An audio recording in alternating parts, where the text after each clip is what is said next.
Then how often do we have content online from Africa? By us. By not us. Yeah, you go to YouTube. I've skipped so many adverts on how to join CG what and what. There's so many ads online about other world stories on what to do. There's less African stories online. People don't care about you until you do something that can impact them. That's why you get those calls. Hey, I saw you going to X and X. Because that has impacted them in a way that they won't tell you. So people don't care about you until you do something that impacts them.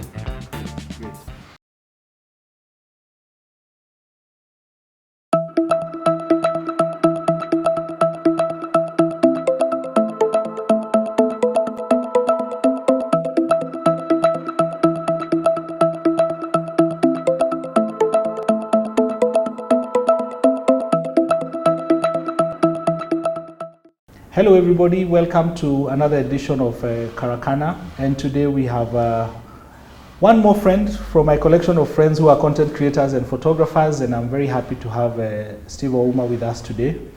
I have known him for quite a number of years, and like I've been telling you guys, we need to think more like content creators than just being videographers, graphic designers, podcasters or bloggers, because the world is changing, communication is changing, media is changing, online content is changing, and we all need to have multiple skills. We all need to have a broader understanding of the kind of content we deal with, the issues we deal with, the people that we interact. So we have Steve Ouma today, and he's going to be sharing his story, giving us his insights, and maybe even giving us insights beyond where we are towards what the trends will be like in the next 1 or 2 years. So Steve, karibu sana. Asante sana. I'm very happy to host you today, and thank you.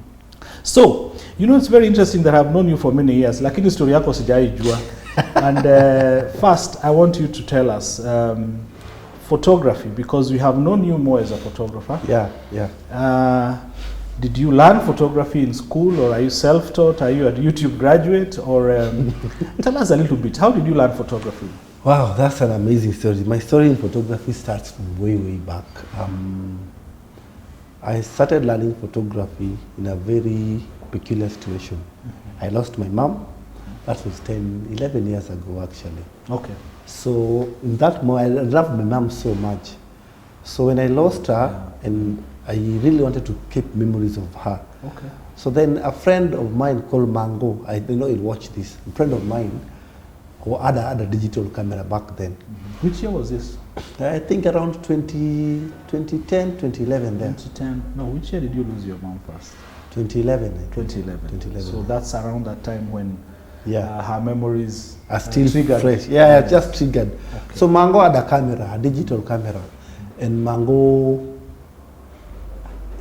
gave me this camera to use because I requested it from him, and he gave me to use during this demise.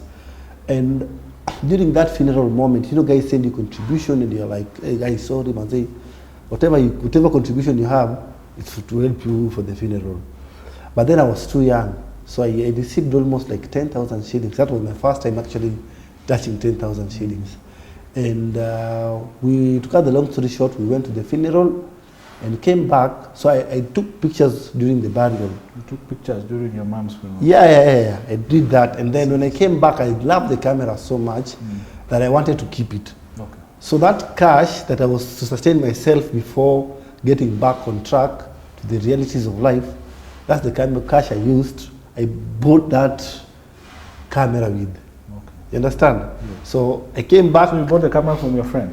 Yeah, I did. I had to. 10,000 like that? 10,000 like that. It became broke, man. And that was your humble beginning of photography? That was my humble beginning of photography. So to cut just a long story short, I met a lady called Susie Jean, and she came to the country to teach photography with an organization called Get to Expose GE. And Susie taught us photography for 2.5 years. Okay. So that's where I honed my skills. Okay. Where were they teaching from? They were teaching in Buruburu, KAG.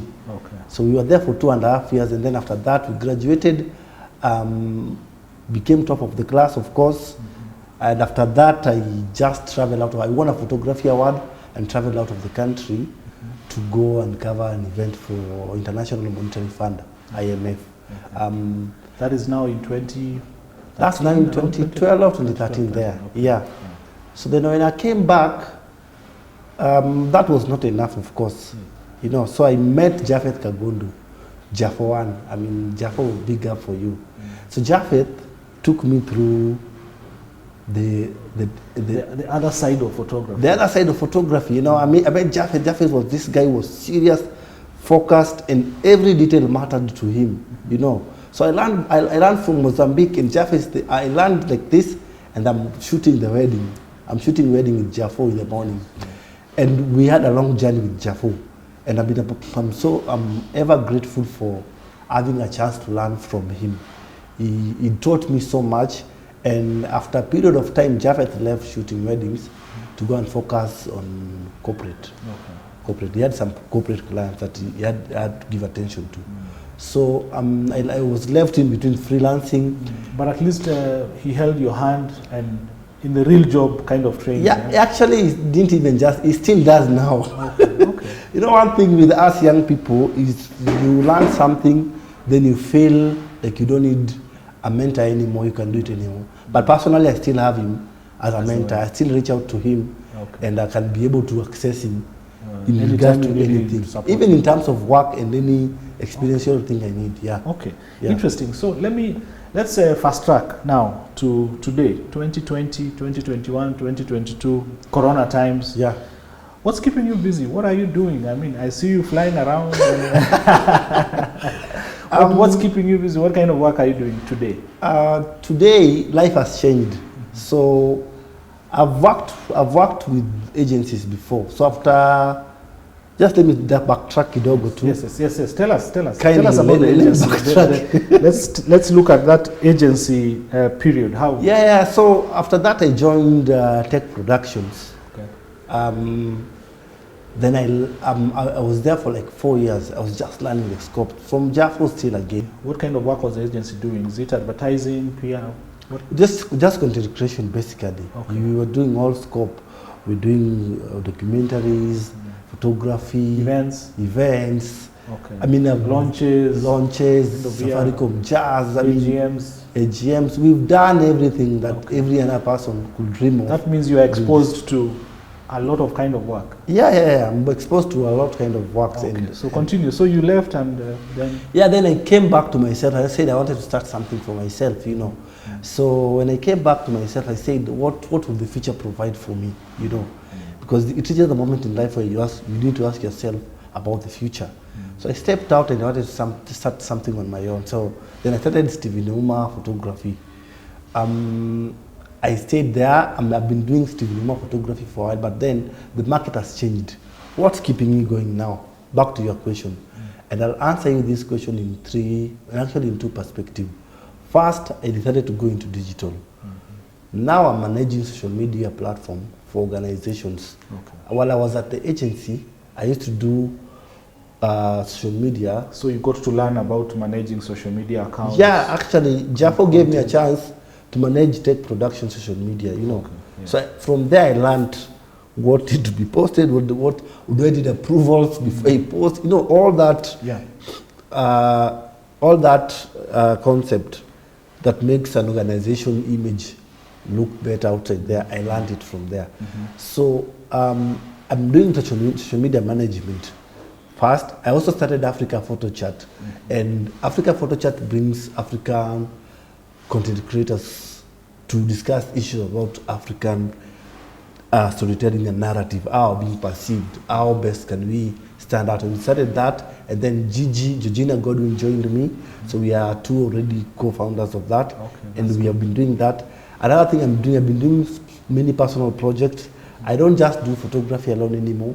I'm more into also video production.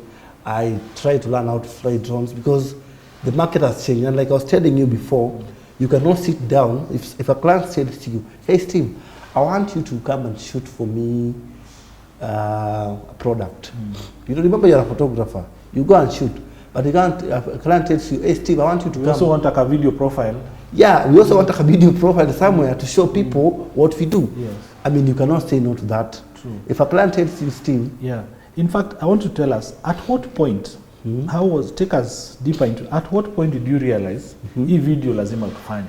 You know, as a photo, at what point and what kind of scenarios affected that decision and you realized I must do video and I will not outsource? First of all, you can't lose a job. Yeah. We're in a situation now, right in this country, during this COVID pandemic, you're in a situation where you can't lose a job. You don't let work go. If someone tells you, can you do this? Yes, you can do, you know. So back in my agency life, I never used to do a lot of videos. But now, I can't lose a job. And I already have the basics, of course. Yes. So I started shooting videos from that. If you call me for a basic video, I'll start it out. Product launch, what do I need? You know, I need to interview you, I need to understand your scope, then I'll shoot that. It's no longer a big deal to me because I already learned the basics. Yes. So another thing that I also wanted to add on that is you cannot just sit down and see things changing and stay with one thing. I'm not just a photographer. You know, I can do most things that come with content creation. Yes. You know, and if I can't do something else, I already have someone who can help me achieve that in the quickest time possible. Okay. You understand? So in this space of content creation now, so you have learned that you need to do video, you need to do graphics, you need to do photography. That part for graphics, you know, I think right under your roof there's something about graphics. Tell us, how have you seen it? How has it affected the work you do? How does it add value to your social media management work? And what kind of trends have you seen in terms of graphics? I think graphic design is something very critical. I'm actually learning graphic design. I'm not yet a graphic designer. But I also think graphic design is something critical that should be brought into actualization. There's so many graphic designer I personally know, and even someone close to me is a graphic designer. And you sit down, you understand the scope of work, all the things they have to go through to make a design work, and how the market is responding to their output. It's not still convincing, and that's why I wanted to have this conversation with you, because the realization, and I'll throw in this conversation we had in before. You realize the company wants a logo, an organization wants a logo. So what do? They throw in a competition. They say, hey, we have this competition. We winner 100,000. The winner is gonna win 100,000. Number 260. The number 260,000. 20K. 20K. Out of 1,000 submissions. Man, and then out of those 1,000 submissions, then they're gonna choose one person, of course, who submitted quality work. But if you look at what that does to the industry, it's totally a flip of the coin. It's actually, how do I put it? It's unethical. It's unethical. It's destroying the integrity of the graphic design profession. And it's not just graphic design. I'm even in photography. I've had to participate in some competition. I don't even participate in most photography competition anymore because they'll tell you, we want a photo that describes how famine has affected the country, you know, and of course photographers will travel all over to get those shots. And the thing is, they tell you they give you 100K, and then you look at the terms and conditions. Yes. You have given them the rights to use the pictures to market themselves. Not just themselves. I think what happens with I came across that word quite young in my profession. It's called spec work. I remember reading about it online. Just bumped on it many years ago. I think around somewhere between 2006, 2008 is when I came across the word spec work. And that space talks about the exploitation of creatives through competitions and similar kind of arrangements. And you find, like, even in our photography competitions, even when I used to be in the leadership of PAK, I used to get hard questions, even from you yourself. You know, but I think the terms, I don't think competition should end.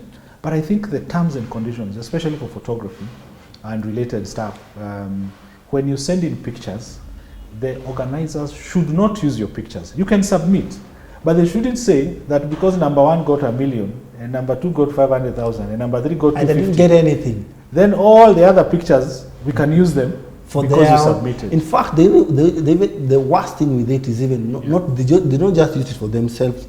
They submit those pictures to other parties.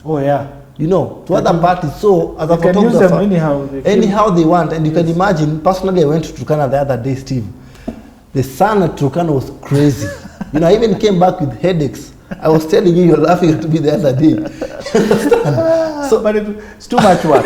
Yeah. I mean, I'll go through that, then I'll not want something, which is okay. I don't need to win. Then you want to use my content to push your agenda, and then I'm no not compensation. And I'm not getting anything, and what you're gonna do is to credit me. Photo by Stephen Ouma. That does not help me. So let's. I think we need to. You actually should have a longer discussion. Perhaps a forum where we're gonna talk about those kind of that kind of work. You know, I know there was a lot of halabaloo about the logo competitions.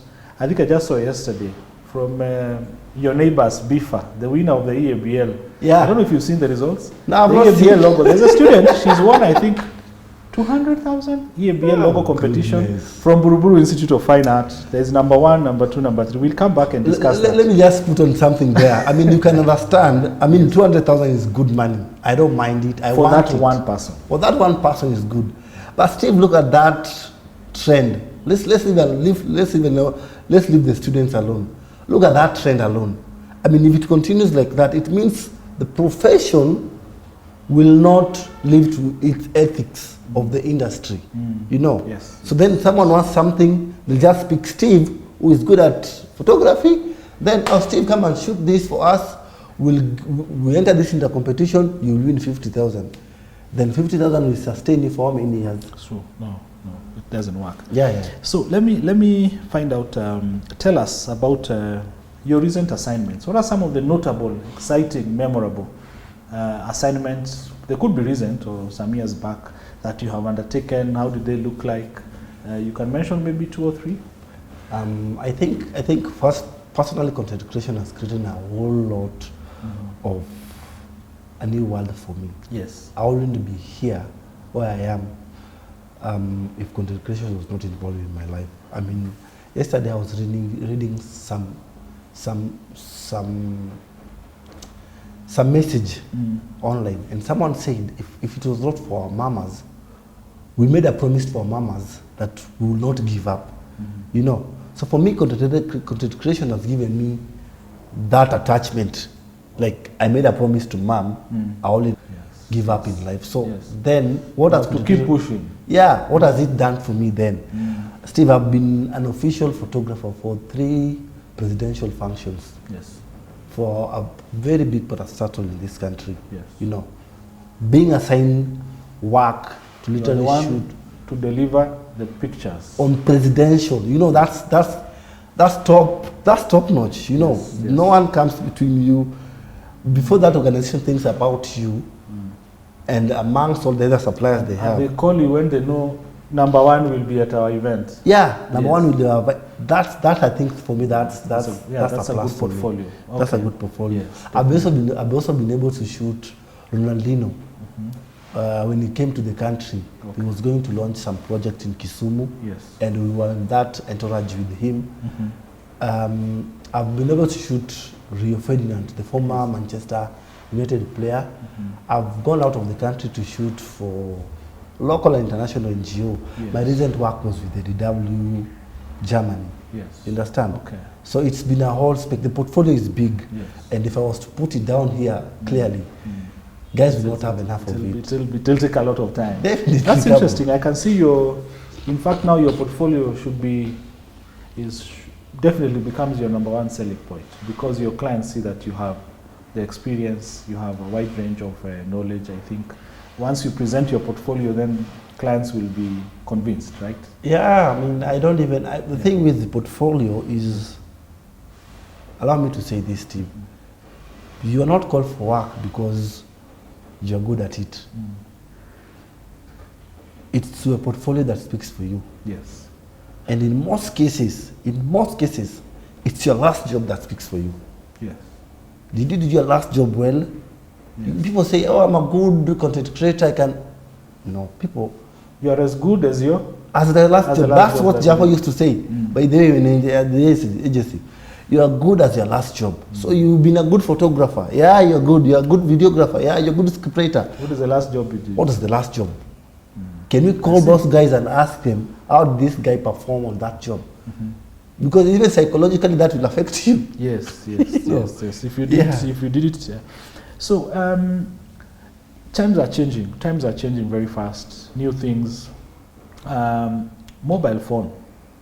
What do you think about the mobile phone? How has it changed the kind of work you do? Are we getting jobless soon, or is it just the tools of work that are changing?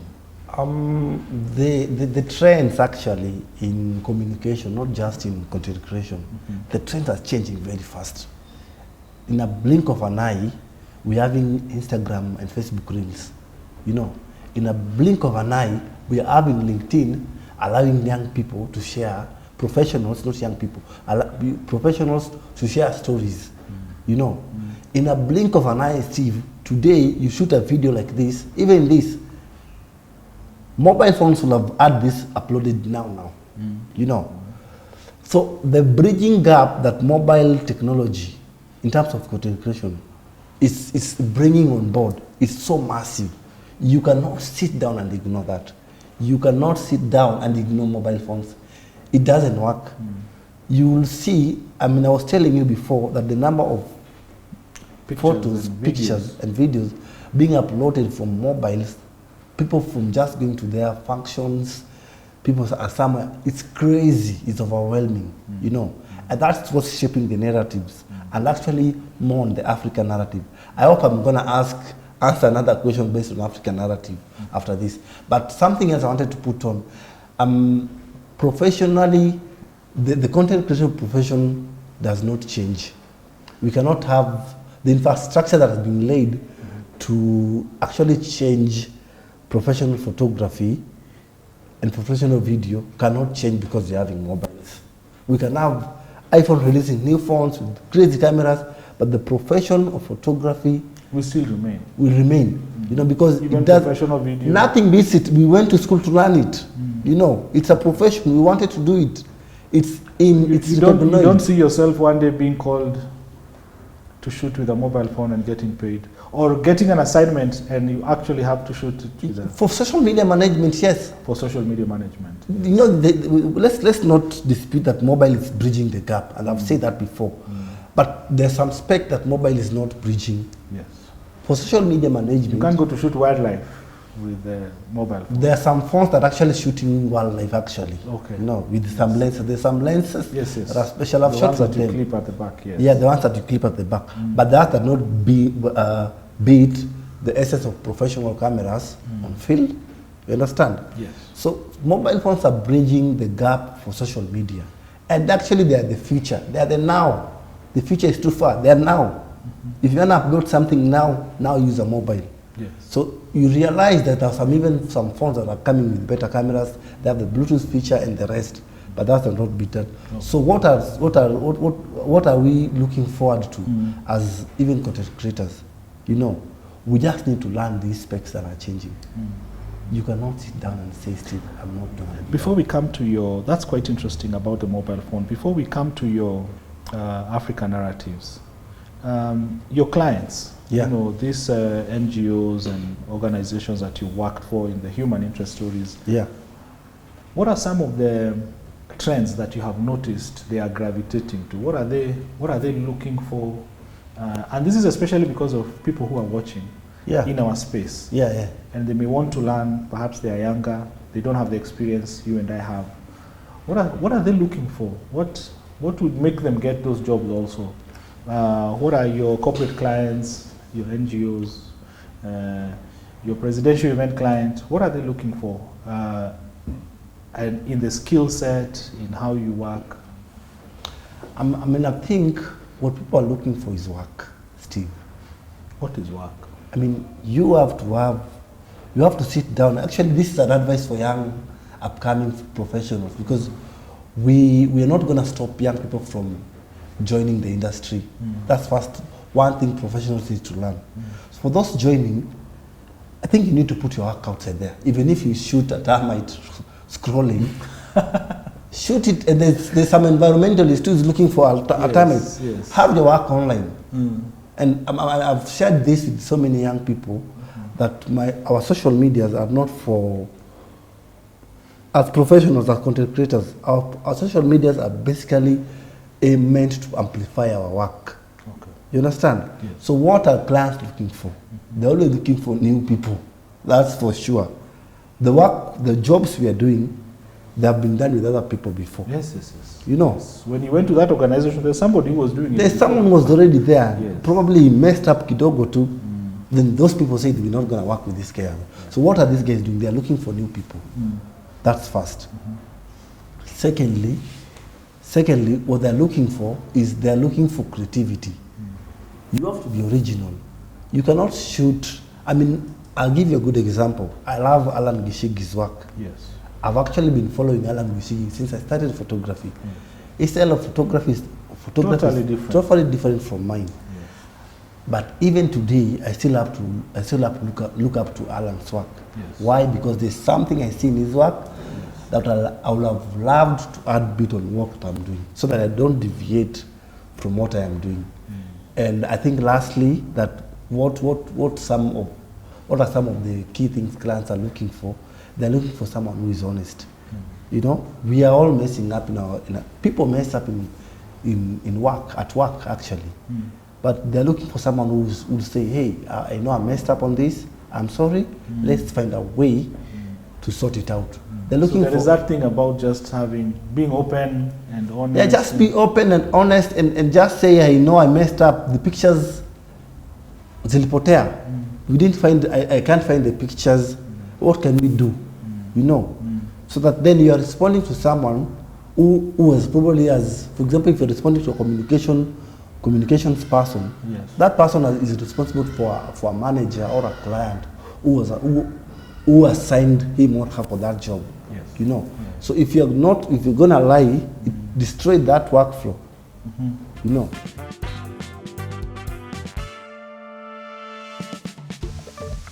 I don't think we came to this planet to struggle. I don't think it is. You've seen that. I don't think the universe planned that you stay in poverty. You know. No. You've seen that meme that I'm here to enjoy life. I'm not here to struggle.